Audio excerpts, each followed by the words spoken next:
health. How much of an impact does it make?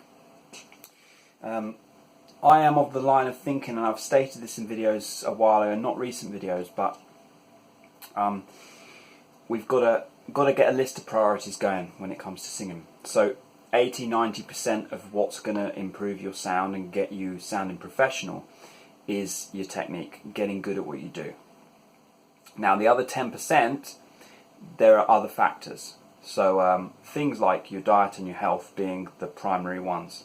I'm not sure who, but somebody commented asking about diet and phlegm and all this kind of thing. So let me tell you why I've got this framework in my mind, because when I started and I was struggling with my voice, I looked for all kinds of excuses. I looked for things like, oh, I must have postnasal drip, my vocal cords are thick because of this postnasal drip, and I've got allergies, etc., etc., etc. All reasons outside of what I was doing. And it's very tempting to go down that path of thinking, and it can be a dangerous path because it leads you towards factors you can't control, whereas your technique, ultimately you have control over how good that is. Yeah. So sort your technique, sort your singing, and then now in this video we will talk about diet and health. You need to be relatively healthy to sing well. Yeah. I wouldn't say you need to be a marathon runner, but it's good to not eat a lot of sugars, not eat tons of dairy, this kind of typical advice you get from singers, drinking a lot of water, this kind of thing, a lot of herbal teas, this kind of thing. Yeah, this is all good advice.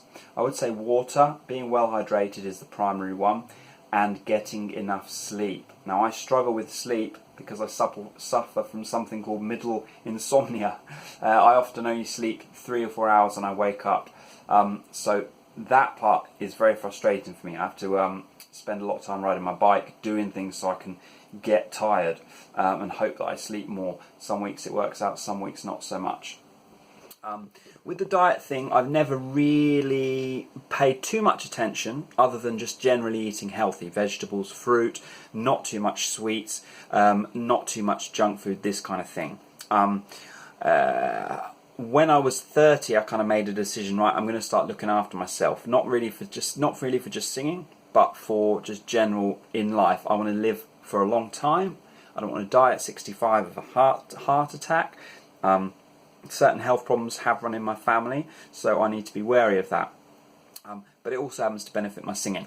I cycle to work 3–4 times a week. It's about an hour on my bike. That's my exercise.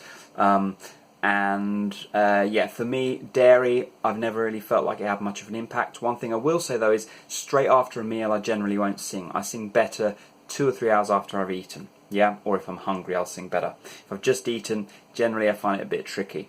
I don't know whether that's in my head or other people have experienced that. You're welcome to comment below if you've got any thoughts. But yeah, I'd like to hear from you guys if you've got any tips, diet tips, health tips, this kind of thing, that relate to your singing. Then feel free to let me know and let others know, and I will see you in another video. Please comment, rate and subscribe. Bye.